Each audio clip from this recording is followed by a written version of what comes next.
Filipenses capítulo 3.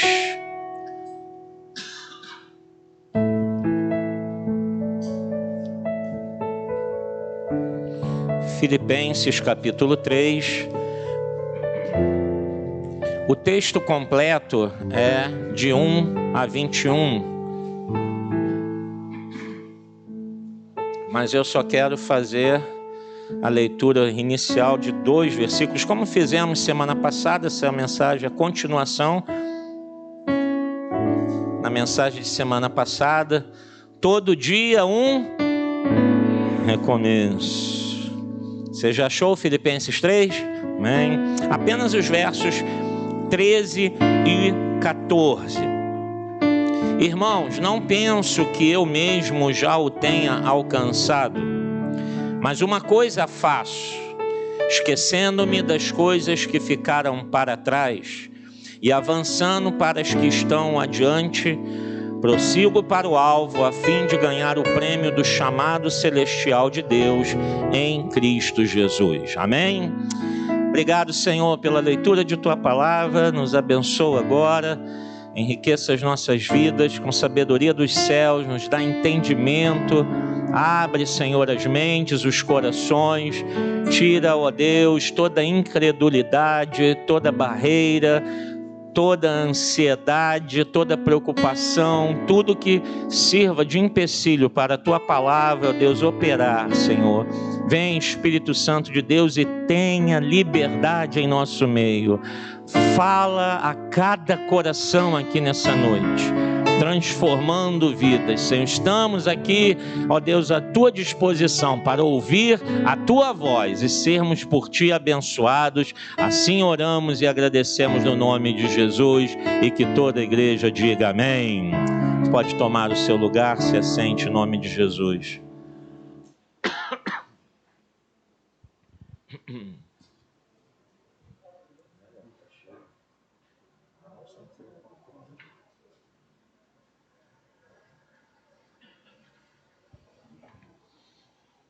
Bem, nós falamos semana passada, fomos analisando todo esse capítulo, mas fomos do 1 ao 11, a gente falou um pouquinho sobre a caminhada cristã, né?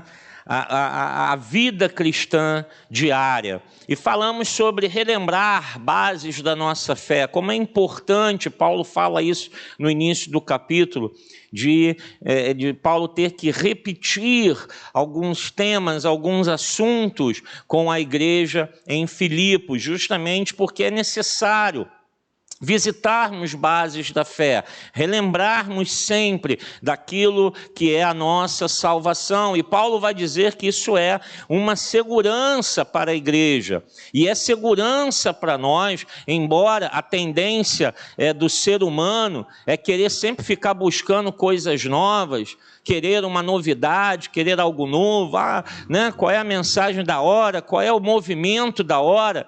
Mas a verdade é que o Evangelho ele tem uma base que precisa ser sempre revisitada, relembrada na nossa caminhada cristã. Isso nos traz segurança, principalmente como Paulo vai falar contra os falsos profetas.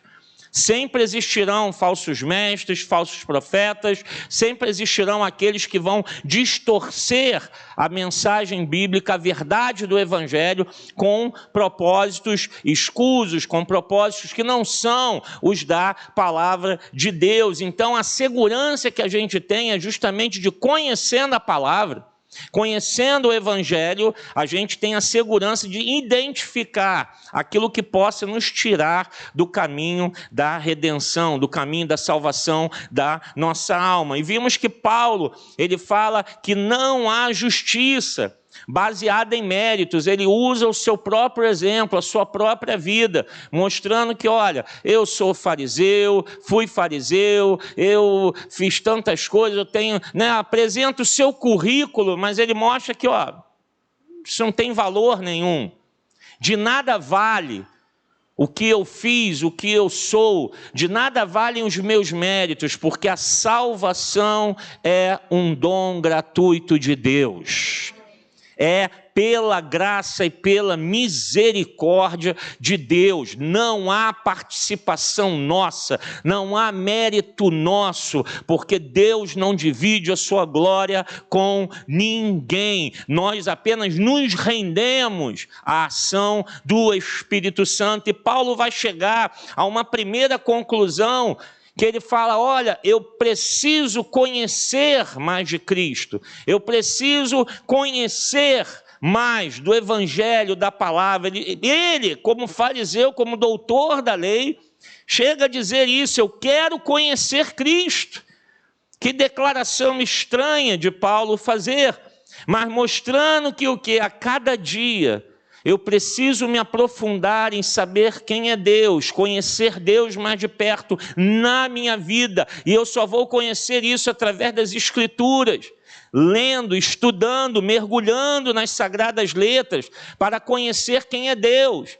Um dos grandes problemas da igreja de hoje é que a igreja não lê a Bíblia, não lê, quer versículos em posts, quer um aplicativo que dê lá uma mensagenzinha diária de ânimo, de incentivo, mas não quer gastar tempo para ler, para pensar, para perguntar ao Espírito Santo o que o Senhor quer falar comigo, o que este texto tem a ver com a minha vida, no que o Senhor quer trabalhar em meu coração. Nós precisamos conhecer a Cristo e, pasmem, temos que dizer hoje, falta à igreja conhecer Jesus.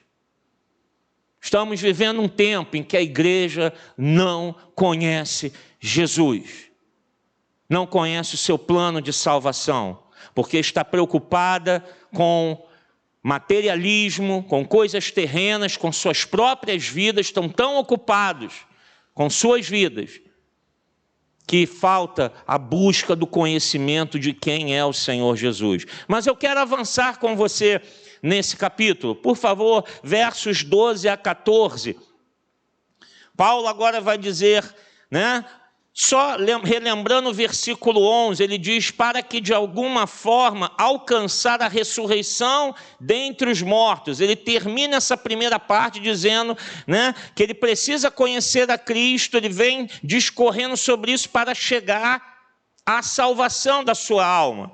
Aí no 12 ele vai dizer: não que eu já tenha obtido tudo isso, ou tenha sido aperfeiçoado, mas prossigo para alcançá-lo, pois para isso também fui alcançado por Cristo Jesus. Irmãos, não penso que eu mesmo já o tenha alcançado, mas uma coisa faço, esquecendo-me das coisas que ficaram para trás e avançando para as que estão adiante, prossigo para o alvo, a fim de ganhar o prêmio do chamado celestial de Deus em Cristo Jesus.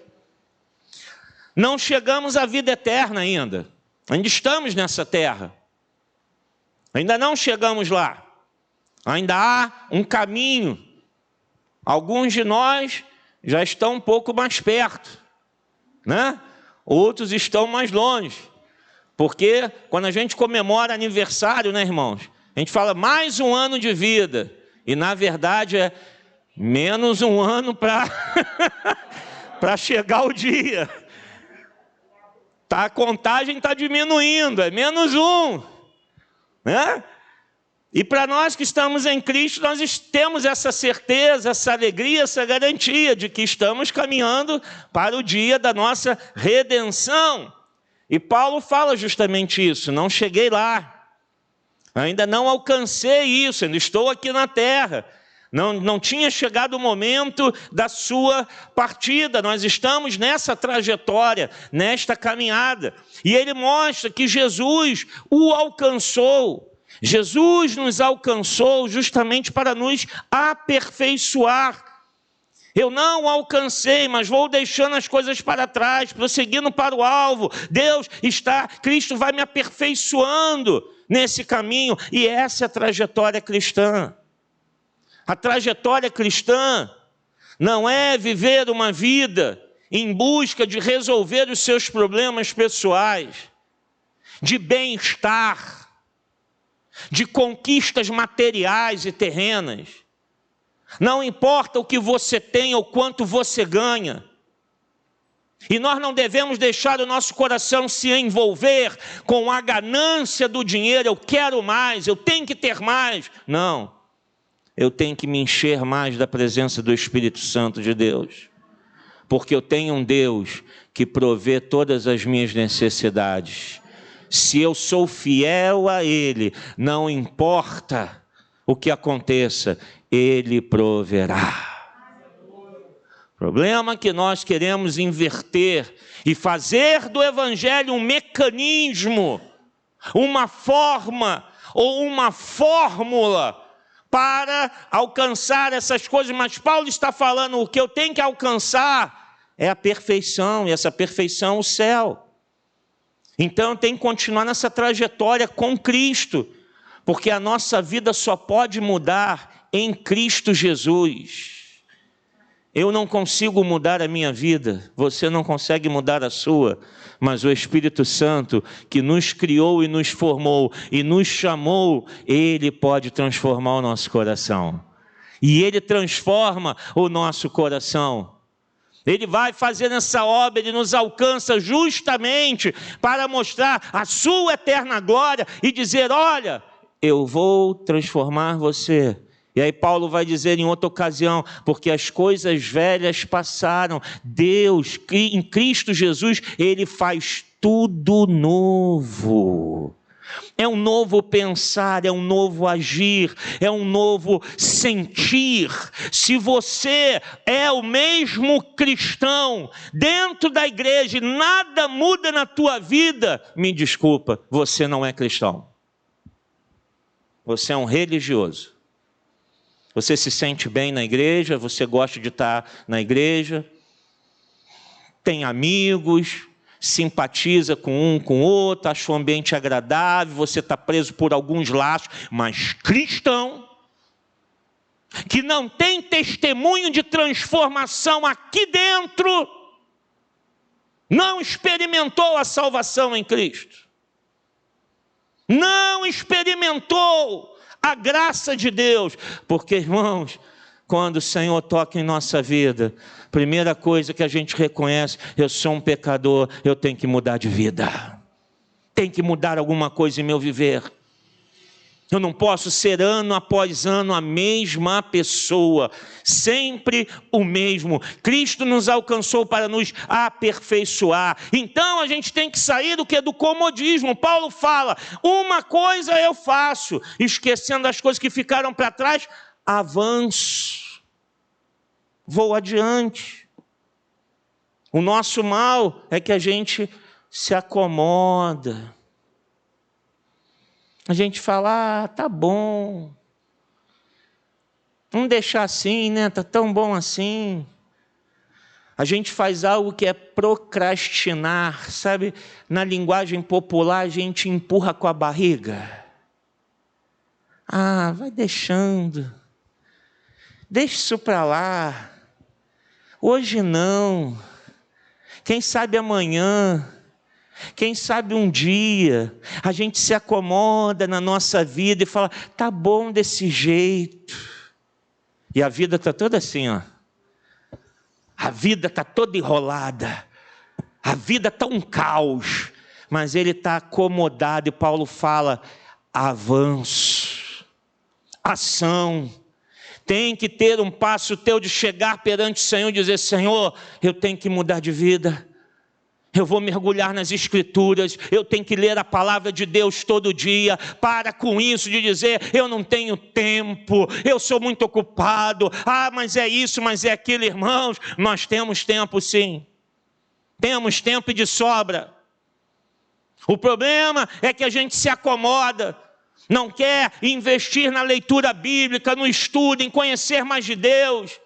Não quer vir domingo à igreja porque está ocupado com a família, com festinha de familiares, com passeios, com lazer, ou porque quer descansar.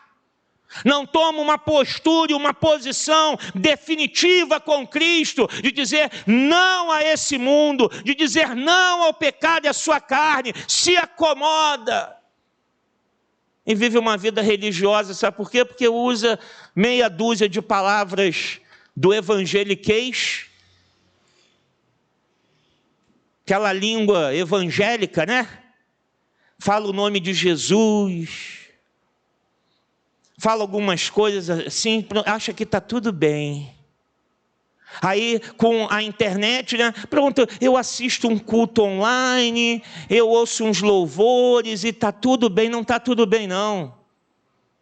Porque não existe vida cristã fora do corpo de Cristo. Não tem como um membro sobreviver fora do corpo, fora da igreja. Nós não temos vida.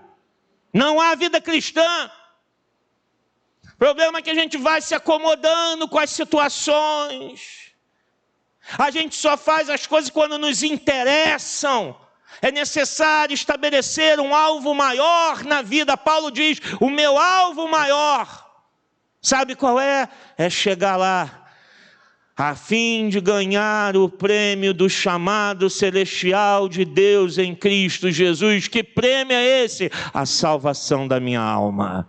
É lá no céu que eu tenho que chegar. O resto não importa. Não importa se eu ganho muito ou ganho pouco, se a tua casa é de ouro ou é de madeira, não importa se você anda a pé ou anda de carro, isso tudo não tem valor nenhum. Salomão vai dizer em Eclesiastes, tudo isso é inútil. Inútil. Mas qual é o prêmio que eu tenho que buscar? A salvação da minha alma. O prêmio da soberana vocação de Deus em Cristo Jesus. Eu tenho que permanecer nesse caminho. Todo dia é um dia de recomeço para o cristão. Onde eu tenho que reavaliar a minha vida, onde eu tenho que recomeçar a minha caminhada, eu tenho que rever o meu coração para me manter no caminho rumo aos céus. Amém? Versículo 15, ele vai dizer, todos nós que alcançamos a maturidade, devemos ver as coisas dessa forma. E se em algum aspecto vocês pensam de modo diferente, isso também Deus lhes esclarecerá. Irmãos, esse processo diário, quando o crente coloca um processo diário na sua vida, isso vai levá-lo à maturidade cristã. É isso que nos faz amadurecer na fé e no conhecimento da graça de Deus. O problema é que o crente quer viver a vida cristã uma vez pela semana, por semana, num culto. Venho ao culto, pronto, já cumpri meu papel, agora deixa eu ir embora viver minha vida. Aí passa o resto dos dias, todo o resto do seu tempo. Ele não ora, ele não tem comunhão com Deus, ele não lê a palavra, ele não se santifica, ele não se consagra, ele não busca Deus, ele não vive uma vida de adoração, ele está vivendo a sua vida ao seu bel prazer. Mas ele vai lá num culto e fala, está tudo bem, está tudo bem. Uma vez um jovem me mandou, um rapaz, né? Já um homem casado, mas jovem, ele me mandou uma mensagem, falou, pastor, eu depositei o meu dízimo, e eu perguntei para ele, ué, para que você está depositando dízimo? Tem 3 meses que você não vem à igreja? Você está achando o quê? Que o teu dízimo está pagando a tua falta de fidelidade com Deus? Você acha que é depositando o teu dízimo que você está, agora estou quite com Deus? Rapaz, você não conhece nada de Bíblia. E desci-lhe o cajado. Ele ficou aborrecido comigo. Ficou sumindo mais uns 2, 3 meses. Depois apareceu, falou, pastor, o senhor estava certo. Eu falei, eu sei que eu estou certo. O seu dízimo não é mais importante do que a sua fidelidade de coração de estar aqui cultuando ao Deus vivo e verdadeiro, porque Ele quer a tua adoração, o teu coração, a tua vida. O dízimo é uma parte disso. Mas a pessoa pensa, bem, já deu meu dízimo, já paguei, está tudo certo. Está tudo resolvido. Não está não, você está se enganando. Porque em nenhum lugar das Escrituras diz que o dízimo faz parte do processo de salvação. É um dos compromissos da nossa vida cristã. Mas não é o mais importante, não. E Jesus deixou isso muito claro. Ao falar dos fariseus, vocês dão dízimo, mas a vida de vocês não condiz com a minha palavra. Então não adianta. Não adianta. Nós, irmãos, precisamos entrar nesse processo diário para amadurecer, conhecer a Cristo e saber o que é a vida cristã, que é uma vida de compromisso diário, é acordar e falar, eu vou trabalhar, e lá no meu trabalho eu tenho que ser um servo de Deus. Vou para a faculdade, da minha faculdade, eu tenho que ser um servo de Deus. Estou indo para a escola, na minha escola, eu tenho que ser um servo de Deus. Vou fazer negócios, nos meus negócios, eu tenho que ser um servo de Deus. Em tudo. Nós queremos viver uma vida separada de Deus, fazendo o que achamos que é bom aos nossos olhos. Isso é imaturidade, não conhece as Escrituras, não conhece a palavra. Não conhece a palavra. Estão na igreja 30, 40 anos e não conhece nada da Bíblia. Uma vez uma pessoa me perguntou, e nada perguntou, não, afirmou que a Bíblia, estava escrito na Bíblia, né? E é curioso como essas coisas sempre vão logo para o lado do dinheiro. Eu acho engraçado isso, sabe? É como se as pessoas tentam camuflar, resolver ou tentar ocultar outras coisas, como se o dinheiro que fosse o grande foco. Aí veio falar para mim, não, mas pastor, na Bíblia está escrito que a oferta que a gente dá é o mesmo valor do dízimo. Eu falei, onde está escrito?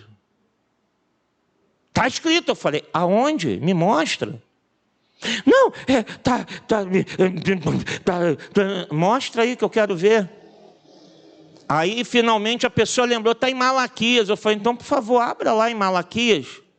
Sabe onde fica Malaquias? Abre lá. Leia para mim em voz alta. Eu não vou abrir, eu quero que você leia para mim em voz alta o texto e me diga onde se está escrito. A pessoa leu para mim. Está escrito isso aí? Não. Mas é que eu ouvi dizer que estava.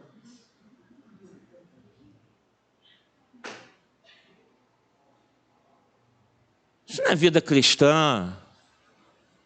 Isso não é vida cristã, isso não é compromisso, isso é uma criancice espiritual. É uma religiosidade vazia. E Paulo está dizendo, eu tenho que alcançar essa maturidade. E se não alcancei, devemos ver as coisas dessa forma. E se ainda não conseguimos ver, Deus esclarecerá. O imaturo, tenta explicar para uma criança como você faz sua declaração de imposto de renda. Não sei se você faz, ou você paga alguém para fazer. Eu faço a minha eu mesmo. Pega uma criança de 5 aninhos, senta lá de frente ao computador, ó, papai, mamãe vai te explicar como é que se faz declaração de imposto de renda. Ele vai aprender? Ela vai aprender? Óbvio que não, muito difícil. Não vai conseguir, embolado.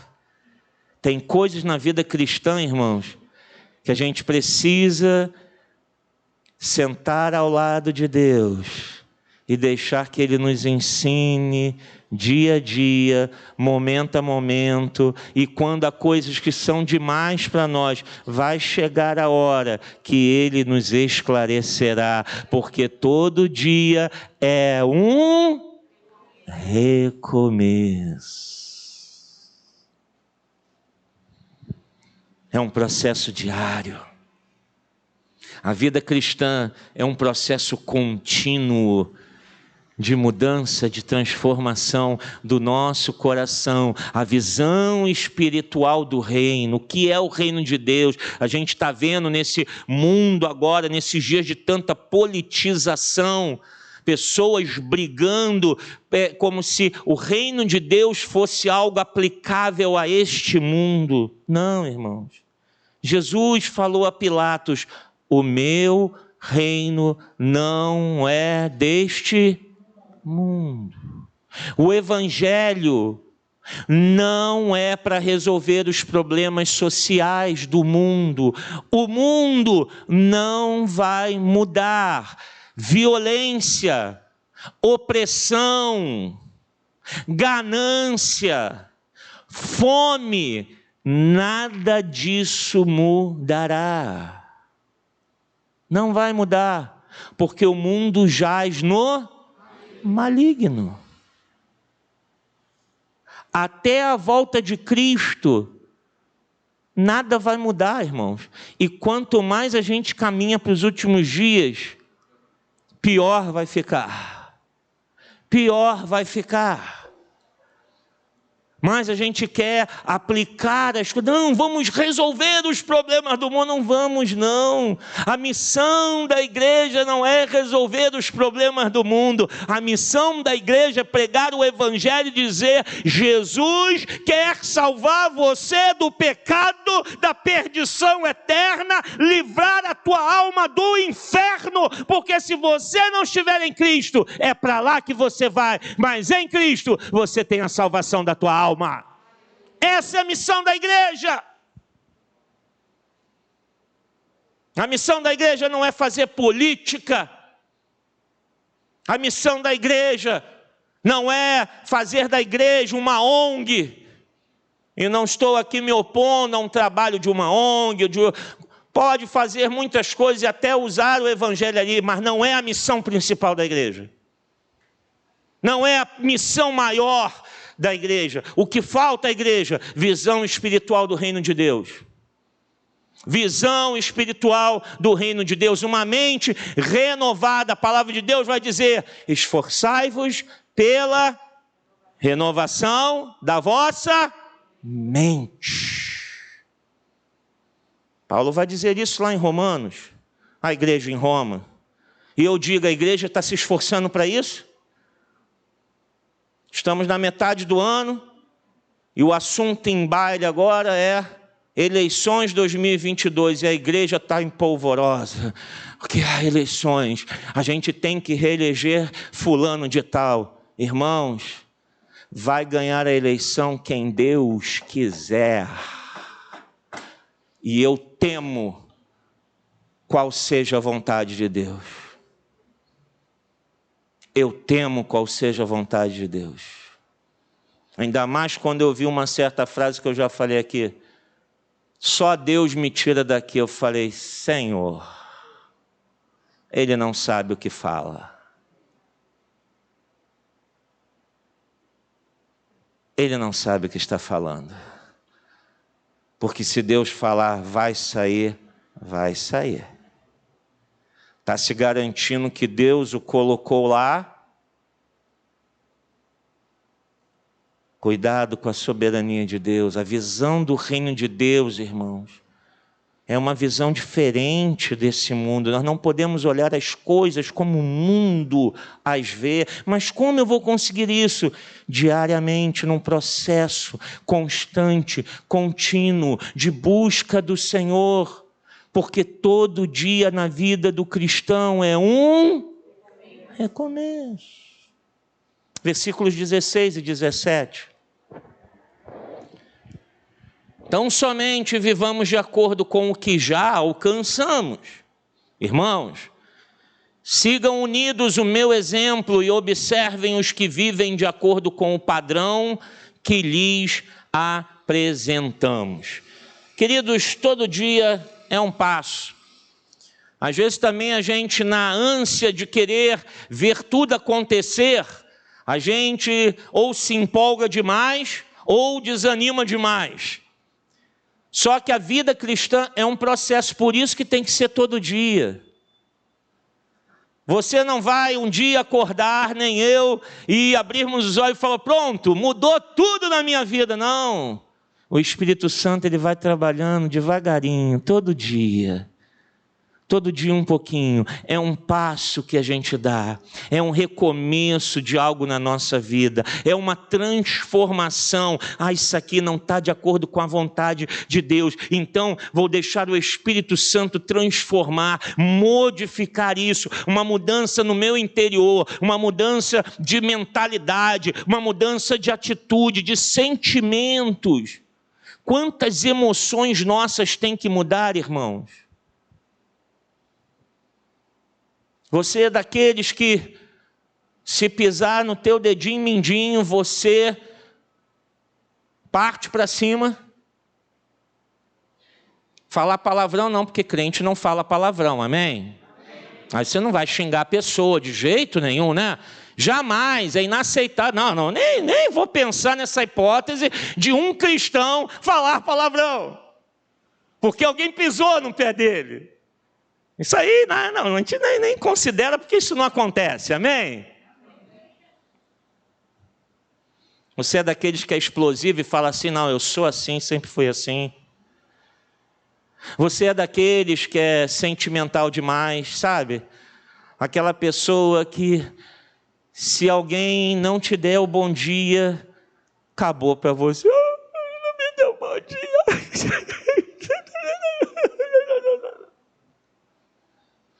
Você é daqueles que as tuas emoções são daquelas assim, que a pessoa chega com papo e te leva. Sabe o que é? As emoções precisam ser transformadas. Se eu sou irado demais, eu preciso que o Espírito Santo me encha de serenidade, de paz, de perdão, de amor.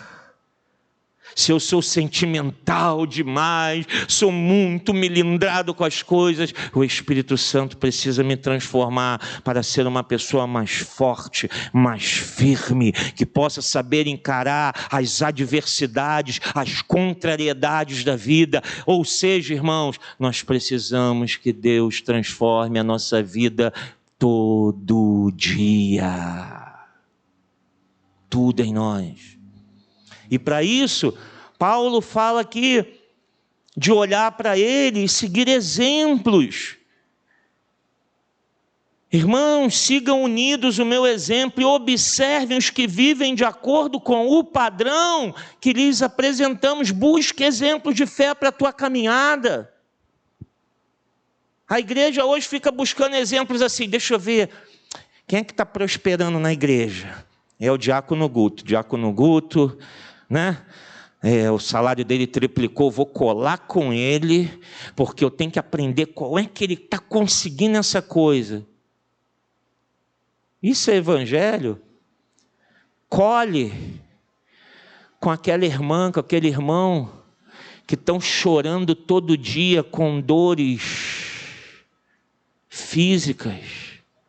Colhe com aquele, com aquela que está passando momentos terríveis na sua vida há anos, sendo mulheres que são humilhadas pelos seus maridos alcoólatras, que sofrem com seus filhos perdidos nos vícios.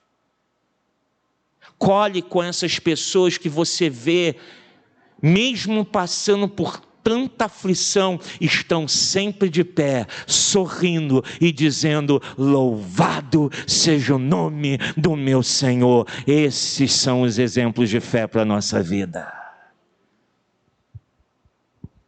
Nossa saudosa Ana Maria, irmãos. Eu acho que amanhã seria aniversário dela, né? Eu acho que amanhã seria aniversário dela, que já apareceu na minha, eu não tirei da minha agenda, né? E apareceu lá aniversário Ana Maria. Ela faria mais um aniversário, mas tenho quase certeza disso. Que exemplo de fé aquela mulher foi para a gente, irmãos. Não é? Ela era rica? Não, todos nós sabemos que não. O marido dela tinha um carrinho lá, velhinho, aquele carrinho, né, irmãos? carrinho lá, né, todo acabado. O que aquela mulher tinha para nos servir de exemplo? Acordava e dormia com dores por todo o corpo. A gente não sabe o que é isso, 24 horas por dia com dor. 24 horas ininterruptamente com dor. Mas ela vinha para a igreja, às vezes andando da casa dela até aqui. Eu vim cultuar ao meu Deus. Pastor, eu estou firme na minha fé, está doendo muito, mas Deus está me dando força, Deus está me sustentando. Chegou um momento que Deus falou, chega do sofrimento da minha serva, e o Senhor a recolheu para os seus braços. Esses são os exemplos. É isso que Paulo está falando. Olha esses exemplos daqueles que estão crescendo, que estão tendo experiências reais com Deus todos os dias, que estão amadurecendo, aprendendo o Evangelho, aplicando a palavra em suas vidas. Olhe para esses, siga o exemplo desses. Olhe para aqueles que estão dizendo, olha, todo dia eu leio a Bíblia. Pergunte àqueles que leem a Bíblia todo dia como é a vida deles. Pergunte.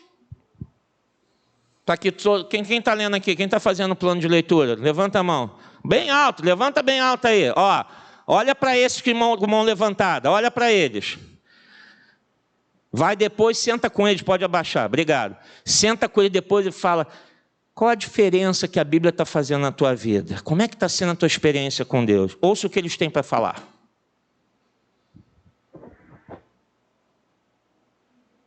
Ouça. Exemplos. Padrão, exemplos de fé para a nossa caminhada. Viver o padrão de vida cristã. Qual é o padrão de vida cristã? A Bíblia Sagrada. Não é a moda, não é o modismo, não é o que as mídias sociais, as redes sociais dizem, não é o que a televisão mostra. O nosso padrão é Cristo Jesus, o nosso Senhor.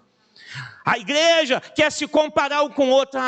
Está falando para mim, mas tem um monte de gente tem um monte de gente que é crente que faz um monte de coisa errada. Ei, o meu padrão de vida não é você, pecador, porque eu também sou pecador. O meu padrão de vida é aquele que nunca pecou, que é o Santo dos Santos, que ele é puro, ele é limpo, ele é perfeito, ele está acima de tudo e de todos. Jesus Cristo, meu Senhor, ele é o meu padrão de vida, porque um pecador não pode se comparar com outro.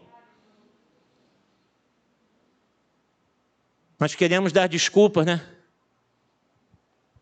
Vem me acusar. Tem um monte de gente fazendo um monte de besteira. Ué, Jesus faz um monte de besteira porque ele é o meu padrão. Os outros não me interessam. Se estão fazendo coisas erradas, prestarão contas a Deus da sua vida. Eu prestarei da minha.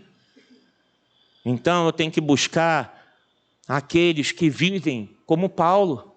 Que Paulo teve a audácia de falar, sejam meus imitadores como eu sou de Cristo. Meu Deus, temos a coragem de falar isso? Eu confesso que ainda não tenho, não. Sede meus imitadores como eu sou de Cristo. Já imaginou? Ou seja, ele é o meu padrão, eu estou seguindo esse padrão. Então, já que eu estou seguindo esse padrão, me sigam também.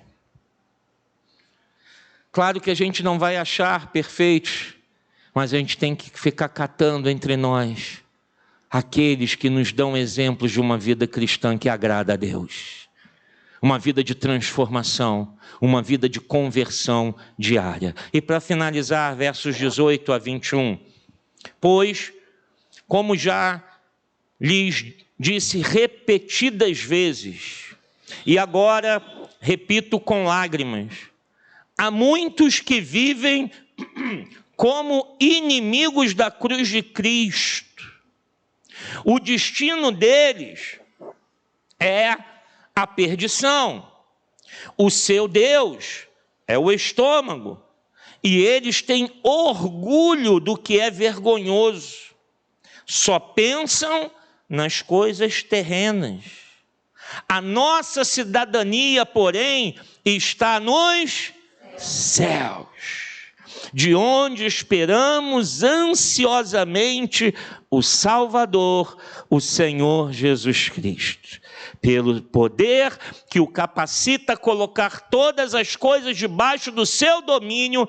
Ele transformará os nossos corpos humilhados, tornando-os semelhantes ao seu corpo glorioso. O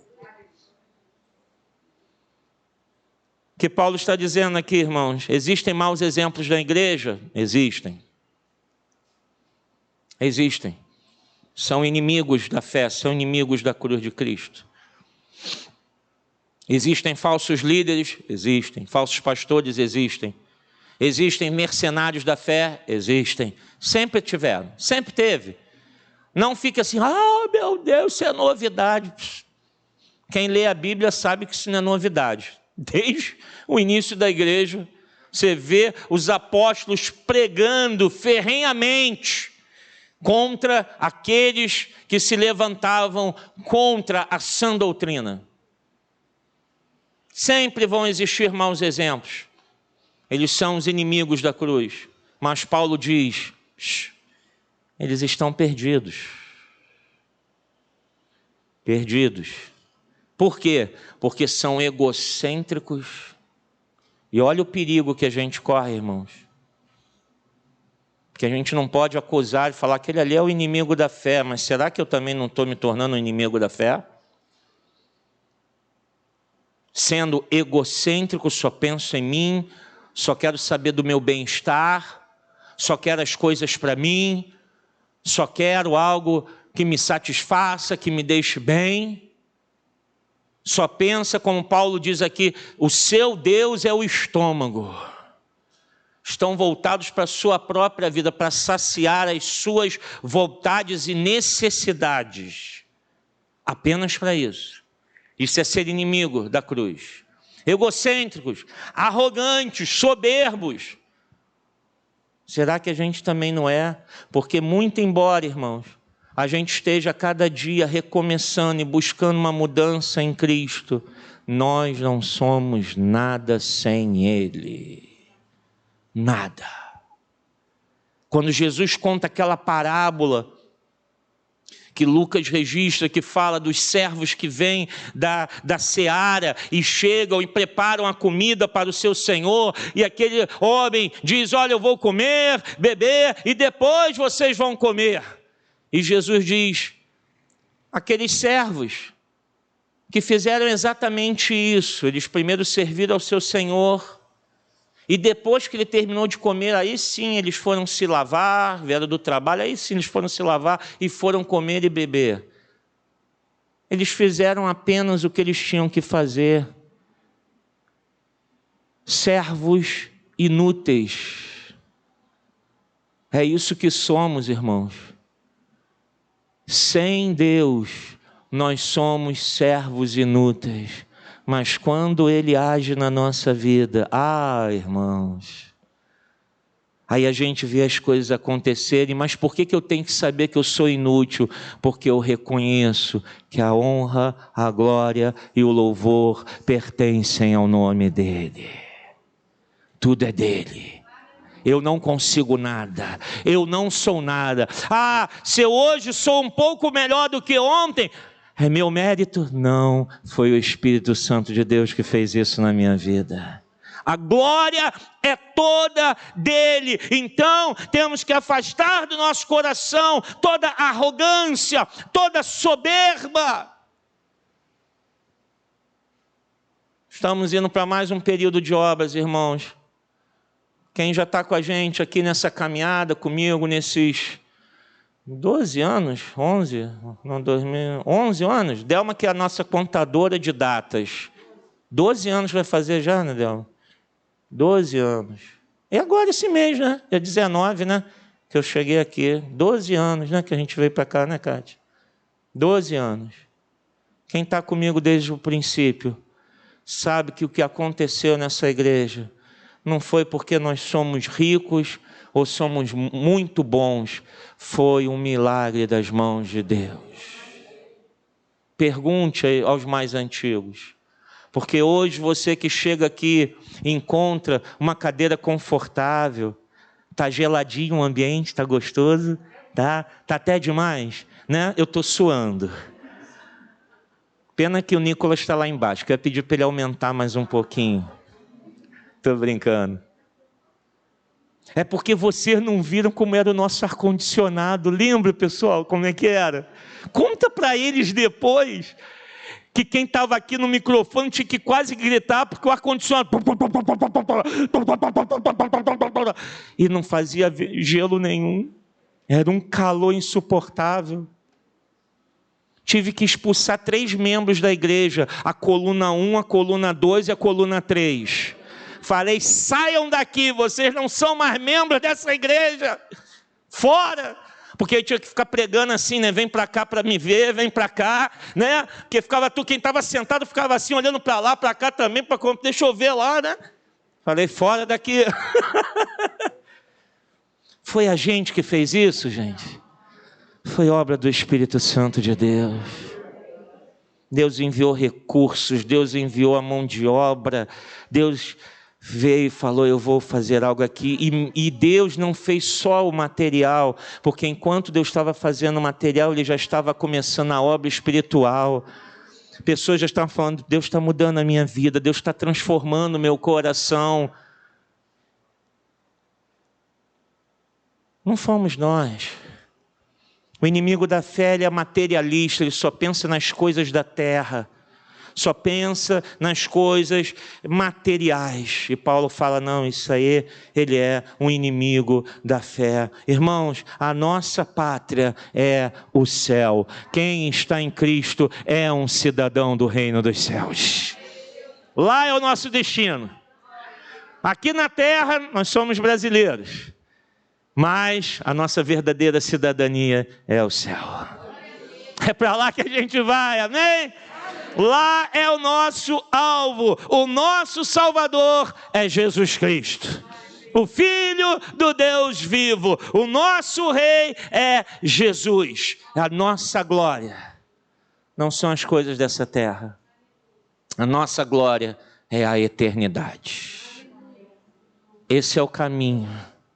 Esse é o trajeto, esse é o alvo. Mas até chegar lá, precisa estar acontecendo algo dentro de nós todo dia.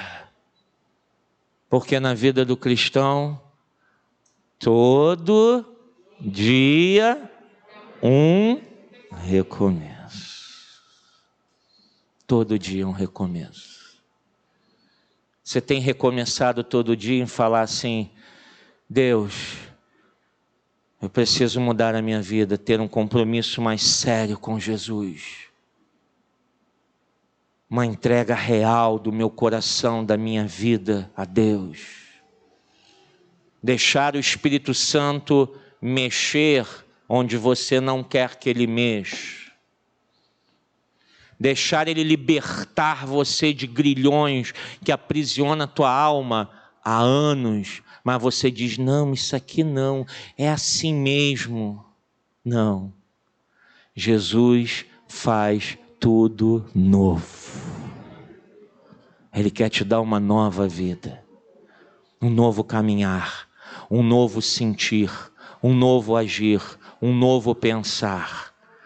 Tudo novo. Mas a pergunta é, você está recomeçando todo dia? Todo dia. Todo dia recomeçando. Você está colocando isso aqui como base da tua vida, ou você acorda de manhã e vai ver, vamos ver o que está rolando nas mídias sociais. Qual é a boa de hoje? Hoje é dia de quê? Deixa eu ver quem está me dando um bom dia. Não. Temos que saber o que o Espírito Santo tem para falar com a gente. Tem que mergulhar aqui, estudar, conhecer a Bíblia de ponta a ponta, sim, porque esse é o nosso manual de vida. É assim que a gente aprende a viver. É lendo, estudando, conhecendo a Bíblia diariamente. é nos rendendo a Cristo e deixando o Espírito Santo transformar o nosso coração. Esse é o alvo do cristão. Esse é o alvo. Curva a sua cabeça, feche seus olhos. Vamos orar ao Senhor.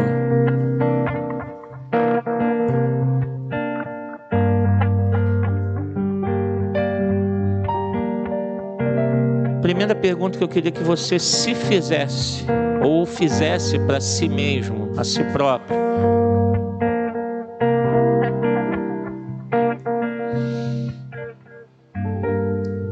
Você tem esse mesmo alvo na tua vida que Paulo tinha? Ou seja, chegar ao céu. Se esse não é o alvo da tua vida maior, lamento informar, você está indo na direção errada.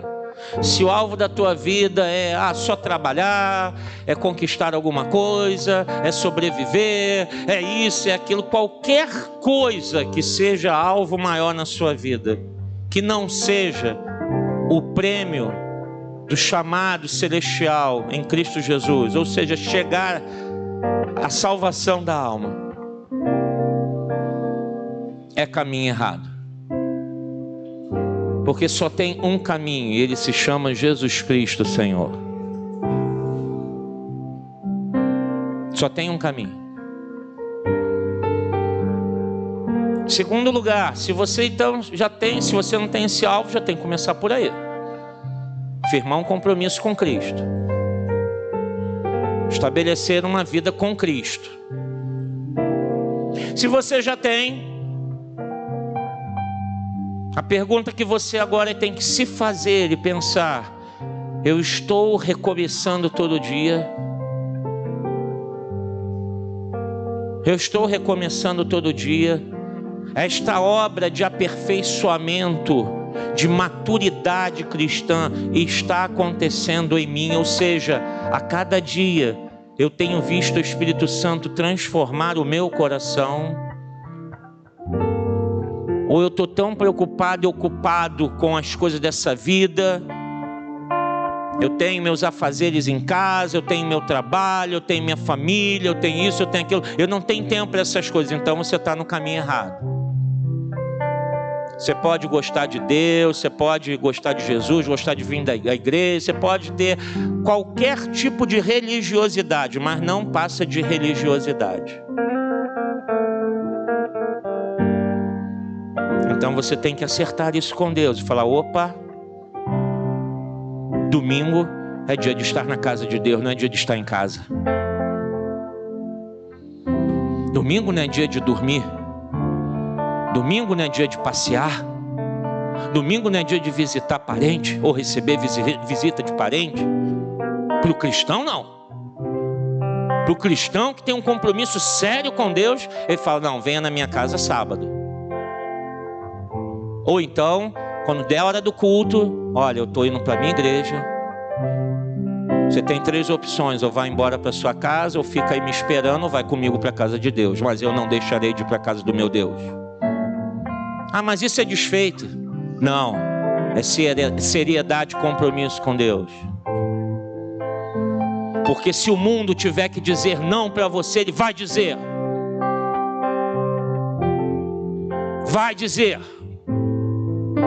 Vai dizer não para você. Mas você quer agradar as pessoas, né? Você quer agradar os familiares. Então você tem que botar compromisso com Deus. Ler a Bíblia todo dia. Orar. Não é só uma vez, não. É durante todo o dia. Está em oração. Está na condução, ore. Está no trabalho, ore. Está tomando banho, ore. Está deitado, ore. Está comendo, ore. Fale com Deus o tempo todo. Vida de oração é o dia todo. Jesus está aqui do meu lado, Ele é meu amigo, eu converso com meu amigo todo dia, o dia todo. Não é uma oração uma vez por semana na igreja, dizer: bem, está tudo resolvido. Ou manda alguém vir fazer uma oração aqui em casa que tudo vai resolver. Ei, isso aqui não é, a gente não está vendendo passe, não. A gente não está vendendo fórmula mágica, não. A A gente está pregando o Evangelho de Jesus. Compromisso com Deus, diário. Não abro mão de Jesus. Não abro mão do meu compromisso com Deus. É isso que Deus está esperando de você. Uma postura real. Parar de ficar querendo seguir o mundo, agradar o mundo. Falar, não, eu vou agradar a Deus. Não importa o que vão dizer, não importa se vão ficar chateados comigo, se eu vou perder amizades, eu não posso perder a amizade do Espírito Santo. Essa eu não posso perder.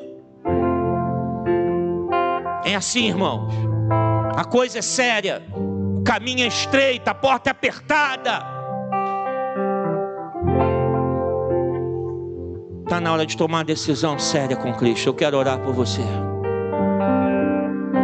Enquanto eu faço essa oração, é hora de você tomar a tua decisão com Jesus. Que Ele está te dando mais uma oportunidade de você se converter de vez. Ou de você se consertar com Deus nessa noite. Isso é muito sério. Nós não estamos brincando com coisas, estamos falando de vidas. É a sua vida que está em risco. É a sua vida. É a eternidade. E não basta ser uma pessoa boa e legal, não. Tem que ter Cristo na vida todo dia, o dia todo, toda hora. E viver uma vida verdadeiramente cristã. Real. Deus e Pai Celestial, muito obrigado pela Tua palavra. Obrigado, Senhor, porque as Tuas Escrituras nos ensinam o alvo certo, o caminho certo, para que não nos percamos durante essa jornada. Que nessa noite, Senhor, que nesta hora o Senhor esteja ouvindo as orações pessoais aí, cada um que está falando contigo agora, Senhor. Que agora o Teu Espírito esteja agindo, transformando, mudando vidas, levando a uma conversão real, a uma vida cristã de fato, séria. E essa obra é Tua, Espírito Santo. Tua palavra foi anunciada, Senhor, mas a obra é Tua, ó Deus. Vai, Espírito Santo de Deus, em cada coração.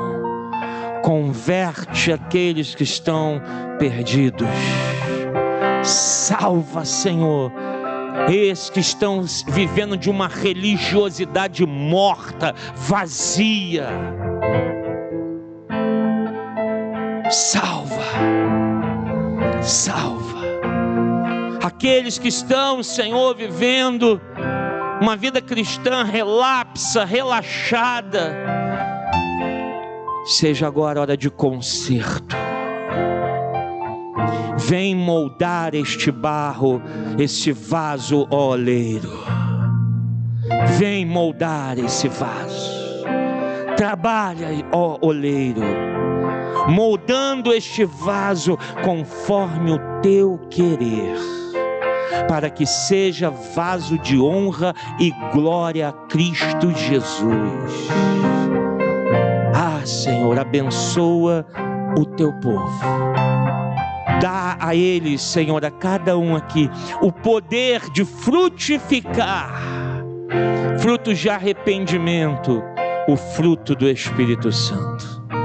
Nós te agradecemos pela Tua santa palavra, em o nome de Jesus, e que toda a igreja diga amém. Vamos todos ficar de pé. Aleluia. Glórias a Deus. Para você nunca mais esquecer, diga para o seu irmão qual é o tema da mensagem dessa noite. Fala Fala aí para quem está do seu lado. Todo dia um recomeço. Vamos recomeçar amanhã? Terça-feira de novo. E semana que vem, vamos recomeçar. Esquecendo do que ficou para trás, vamos para o que está adiante. Salvação da nossa alma. Amém? Você tem uma semana maravilhosa. A cantina vai estar lá funcionando, né? Lembrando que tem um monte de foto, e botar isso agora, né? Já pra gente já ficar, né, na expectativa. Mas lembrando, irmãos, somos o povo de Deus, amém? Então calma, educação, cristandade, né? Organização, respeito aos seus irmãos, respeito aos nossos visitantes, amém? Né? Se você não comer, como naquele dia eu fiquei sem comer o bolo da Renata, amém, né? Você vai para casa feliz do mesmo jeito, que não importa, né? Mas você participe lá com alegria, que seja um momento de você também estar em comunhão com seus irmãos. Vamos agradecer a Deus. Senhor, muito obrigado, Deus, por essa noite, por esse domingo maravilhoso na Tua presença. Abençoa essa comunhão, ó Deus, sejam momentos de alegria, de paz entre nós, que o Senhor esteja conosco verdadeiramente. Ó Deus, o objetivo é conseguirmos recursos financeiros, mas mais do que isso, Senhor, que haja comunhão, haja alegria, porque nós sabemos que o Senhor vai prover todas as coisas. O Senhor esteja conosco ali para ser um momento de conversar, de um abençoar o outro, ó Deus, sejam momentos marcantes para nós. Leva-nos depois em paz aos nossos lares, nos dá um bom final de domingo, uma semana abençoada pelas Tuas mãos. Nós te agradecemos e te louvamos por tudo isso no nome de Jesus Cristo. E que a graça do Senhor Jesus e o amor de Deus o Pai e as consolações do Espírito estejam sobre todos nós e assim possamos dizer amém. Deus te abençoe, a paz do Senhor.